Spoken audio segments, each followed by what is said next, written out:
I saw you retweeted Steinberg's article about Pryor, not being used on Monday night, at least in the first half, becoming a thing.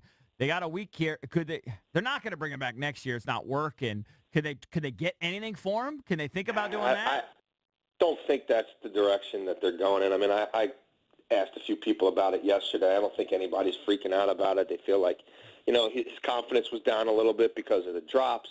I mean, look, he's still very raw. I mean, he's not a guy who's going to go out there and beat you with the full route tree. And I think some of this is about stripping it down and catering it to what he does best. And if you go back and look at the Browns film, he likes to use the sideline as a boundary. He's better in those situations. He's good at high-pointing the ball and going up over people. They're not doing that, and a lot of sort of go routes and fly routes. And they're going to have to try to build him back up a little bit here. Why? I agree with you 100%. Why are they not using him that way? They're trying to get him to run these little slants over the middle where he's scared to get popped. It just doesn't make any sense. Yeah, I think they're going to have to recalibrate a few things, and that's probably part of the process. And I think moving forward, I would suspect it looks more like what he was used like in Cleveland. But even then, I don't know how much of sort of his development too was, and I'm not one of these rah-rah Hugh Jackson guys. I'm not even sure Hugh Jackson's an NFL head coach. But Hugh Jackson was the one dude who was able to reach this kid. And remember, he was in Seattle, where Pete Carroll and John Schneider, they're pretty damn good and pretty damn, they can coerce you into doing what they want. Right. And he said no to them when they tried to convert him to a receiver. Like, Hugh was the one guy who really got him to believe that he could do this and make a career out of it. And now he comes here, he drops balls early, he drops touchdowns, he gets a little down in the dumps. They've got other guys who they want to look at as well. He doesn't have really any in-game chemistry with the quarterback. And, I think it's pretty easy for all that to snowball in a negative way. And Hugh was sort of the guy who I know could make him feel good about himself and coach him up. And maybe the Redskins are still trying to find that guy within their sort of paradigm. Or maybe that guy doesn't exist. And you could also make the case that when you start making real money, you probably don't need that guy anymore. But he's really only been doing this for a couple of years. Yeah. 30 seconds, Jason. Cowboys or Skins on Sunday night? Or Sunday afternoon?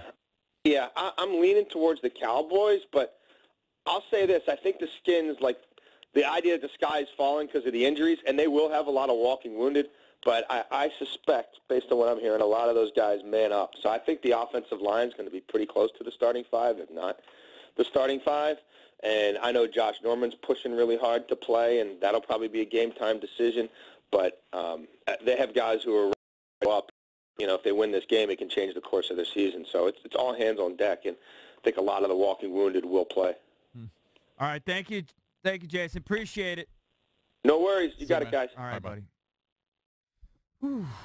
Jason Lockenfora from CBS, CBSSports.com. I think he's 100% right. The Skins have not been utilizing Pryor correctly. They're trying to do stuff he's not comfortable with. But some of the stuff that he's comfortable with might be the things that Kirk's not that comfortable with. So it's true. It's true. He doesn't like to throw him up for grabs. By the way, it wasn't from a conference call. Those quotes are from an upcoming ESPN magazine article. Gotcha. And we haven't been able to figure out the context of when 2 years ago when Gruden was talking about can't get guys 30 effing yards open and that Kirk doesn't throw to tight windows, and Kirk saying, well, I don't want to throw 20 interceptions. Right. So we don't know exactly when, but we do know that Kirk doesn't like to throw those 50-50 balls, and we were kind of pleasantly surprised he did it a couple once times with Doxson earlier in the season, which resulted in a touchdown, and then once with Pryor, where Pryor probably pushed off. Well, you know what? One reason why he doesn't like it is because he gets slaughtered if he throws an interception. Right. I mean, this town just kills him. But I tell you I don't blame him for being a little gun It's shy. just a different environment because Drab punched up these stats from 1994 quarterbacks because Jason was saying, the game's just totally different. Think about the quarterbacks. I mean, look, in 1994, there were scales too. Rick Meyer, Jay Schrader, David Klingler, Brown. Hold on. Look at how many stud quarterbacks there were in 1994. Understood, but it was a totally different era. And you can't look at the stats because John Elway, if he was playing today, would throw for 6,000 yards. I agree. But also, guys don't throw 27 interceptions. You see how many guys have like 18-plus interceptions. Nowadays, you look at Brady's got 2, Alex Smith has zippy, Kirk has 3, Carson Wentz 4, Aaron Rodgers 3. I mean, nobody they throw little 4-yard outs. Nobody throws 20 interceptions, and you look at this, and They're studs. 17 interceptions, 18 interceptions, 19 interceptions. It was also harder to cover receivers, and you could hit quarterbacks. It was just tougher to pass. Easier to cover receivers back then. Because you could have more contact. Yeah. But you couldn't hit the quarterback. Or you could hit the quarterback. It was a much more physical game. But now they make these rules for the quarterbacks can't be touched. It should be easier for them to throw, and it is. And there's less focus on the running game. All those quarterbacks would be superstars. Randall Cunningham was a middle-of-the-road quarterback that year. He would be a superstar this year. Even Steve Young had 10 interceptions. Nowadays, he's like 4. Yeah, I mean, it was just a different era.